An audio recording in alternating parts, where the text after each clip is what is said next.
Lisa L. Sears, and I'm an artist.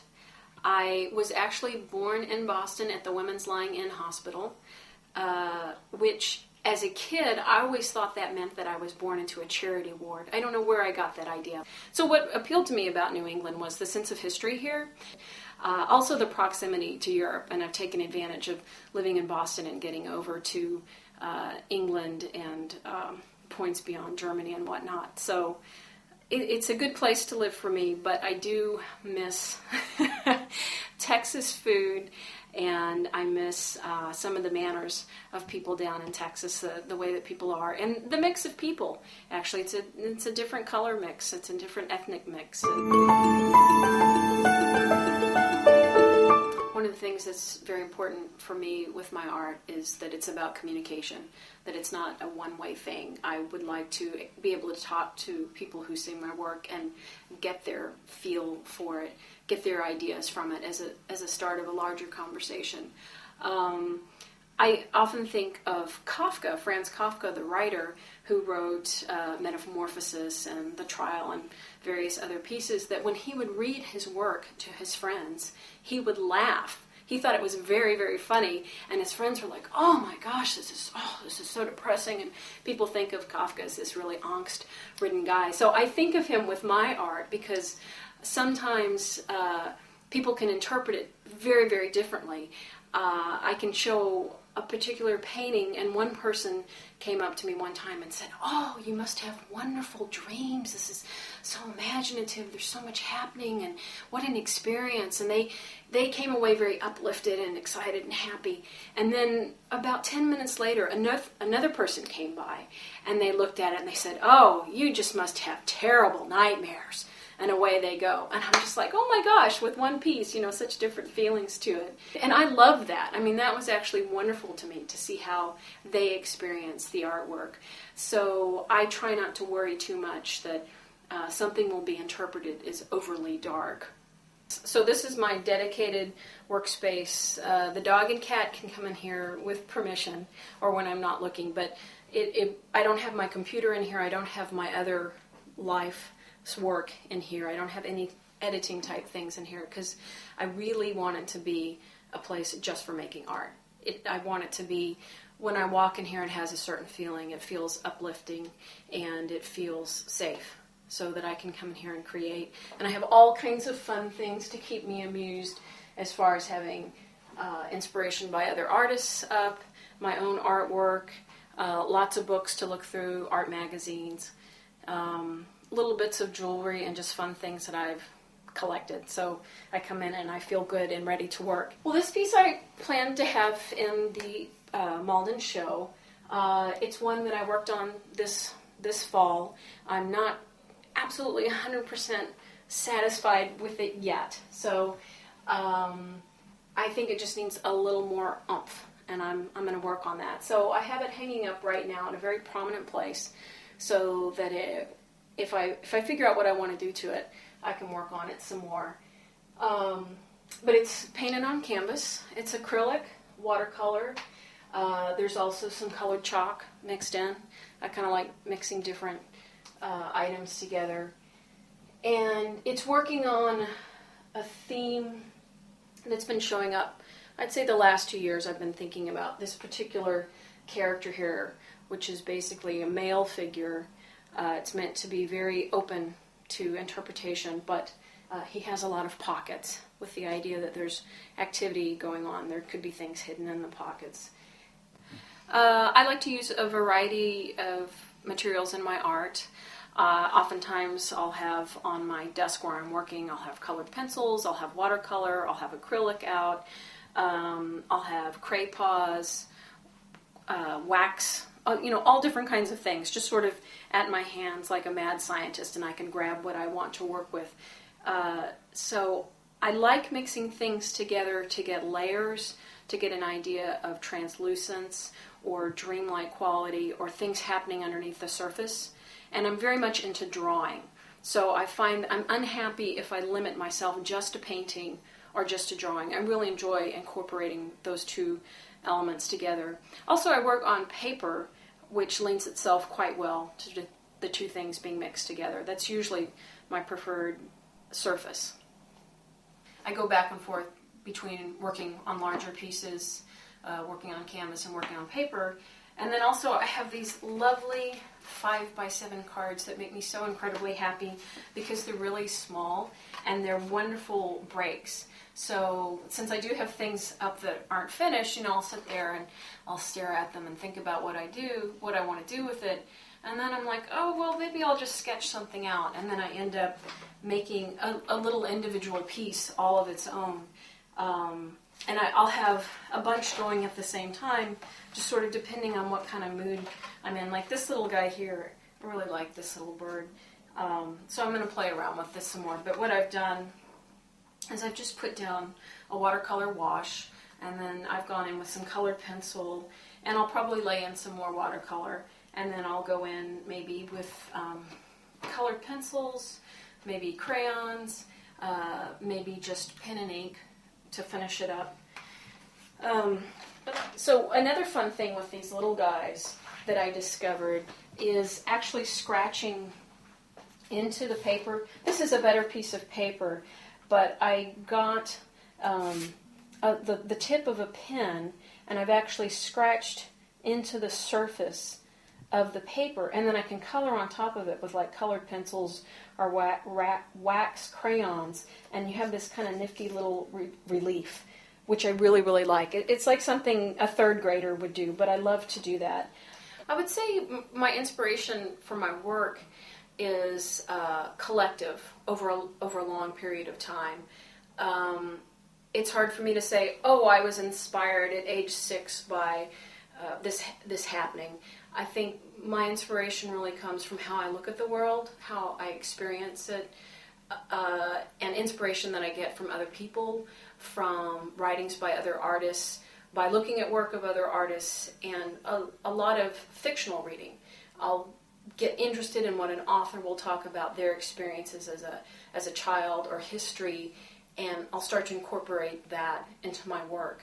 I'd also say that Jung and his ideas of the archetype, and I guess sort of the larger myth-making human experience, trying to decide our origins, asking questions. I would say that's inspirational to my work, is looking at over history the different myths that have informed people. This piece is called Ganesha's View, Grateful Passage. Change and movement are very important to me, either change within a person individually or as a group. But the idea here, it's very simple. Really, I thought of what would Ganesh, the Hindu god, what his apartment complex might look like. It's kind of, anyway, we'll keep going with that. So I was making little windows here that were looking into his world. And these are original photographs that I developed and printed myself. And some of them are Xerox copies of prints that I made, because I like the idea of referring to the same thing over time, how history changes. If you experience something and then 5 years later you go back and revisit it, it's kind of a whole new story. So I'm referring and self-referring, and actually this is a photograph of a video that I took when I was back in college, and then I went and I made prints, still prints from the video, and then I cut them out, hand-colored them, and put them in here. So there's a lot of layers of time going on. So I'm really kind of playing with myself as far as my concept of reality or history or identity. And I like to say it's a hiccup. It's a hiccup of history for me. So I have all these different layers of things going on for this one particular character that I developed. And then I built up this surface and pulled nylon across it and painted on top of it. So the idea is that you're looking into another world. Or I thought it kind of looked like a New York apartment complex. And then I hid a couple little secrets in there for people to go in and look at. This is kind of a hard piece to see unless you get really close up. So I encourage people to go in and look closely at it. I can't help but think of a story when I was in college. One of my painting professors, Vernon Fisher, who's quite an excellent painter, he nicknamed me Lisa Serious, because I was so serious about my art.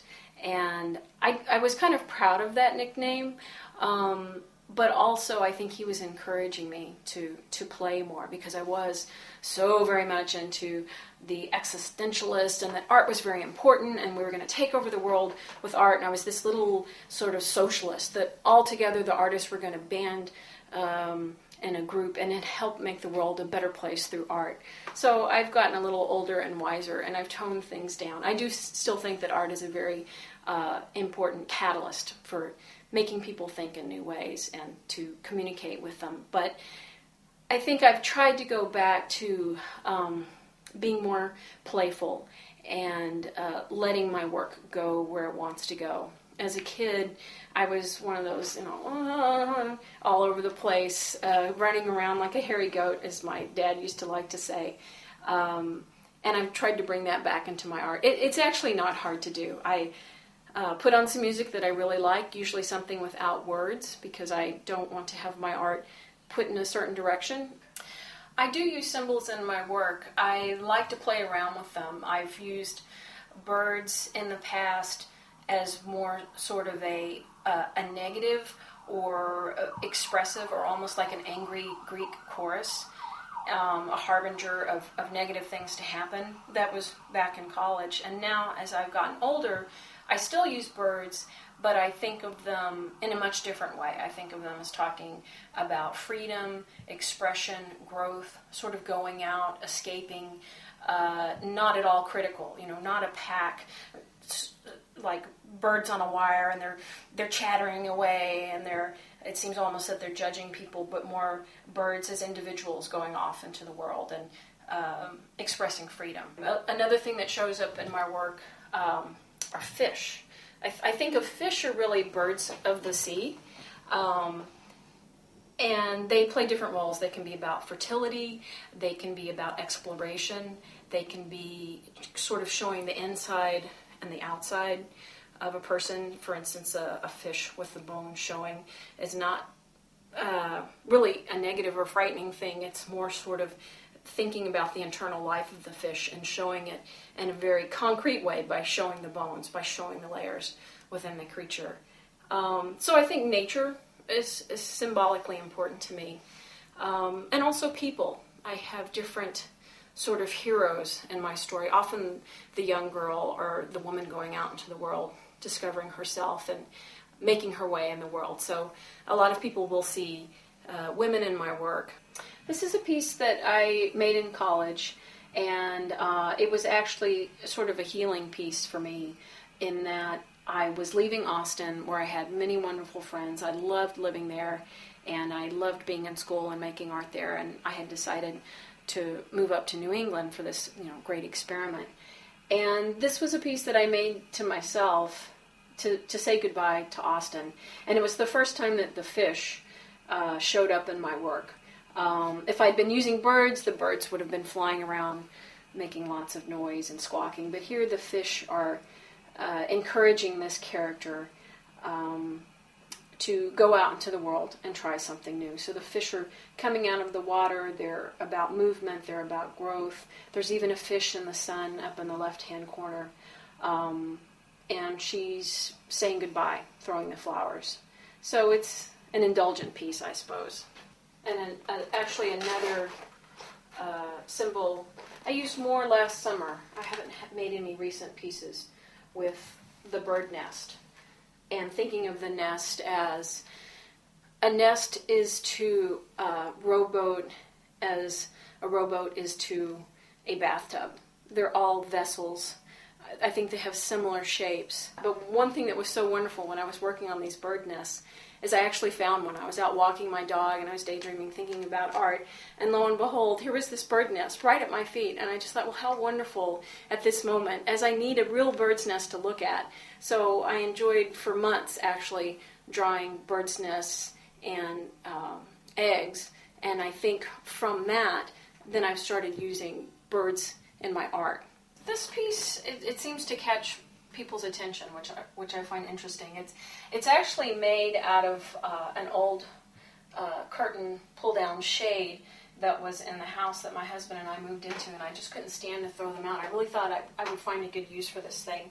So I was thinking about a conversation that I had with one of my sisters, and we play this game of, if you could be anything, blah, blah, blah. If you could go anywhere, blah, blah, blah, sort of.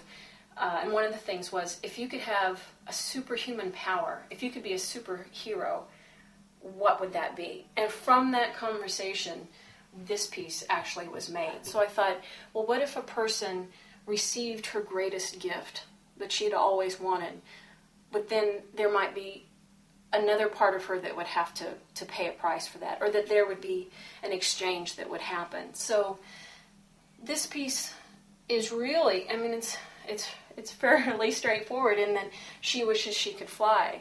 That's this character's greatest wish, is have the ability to fly like a bird. But in doing so, even as she's being granted this boon or this wish with the wing, she suddenly loses something. She loses one of her hands. So this is her hand and her arm being sacrificed. And sort of here is the fire coming up, the purification fire, the good and evil that's inside of all of us, the struggles that we have. And I would like this picture really to be about her moment of acknowledgement or understanding or surprise that, she's suddenly given up something very precious. So that could be about knowledge, it could be about desire, it could be about longing. Actually, I heard a great talk by Melissa Miller, and she's a Texas artist, and this was years and years and years ago, and she has very colorful, bright, huge paintings with animals running all over the place, and fires, and just fabulous colors. And I went and I heard this lecture, and she ended the lecture by, she said, and now I'd like to play tribute to the person who made it all possible. So Melissa Miller goes and she turns on this stereo, and it starts blaring James Brown. And she said, James Brown made it all possible. I thought, what fun. So I don't have a music box to blare out triumphant music, but I just like that idea of like, ta-da, okay, we're done, ta-da. That's all.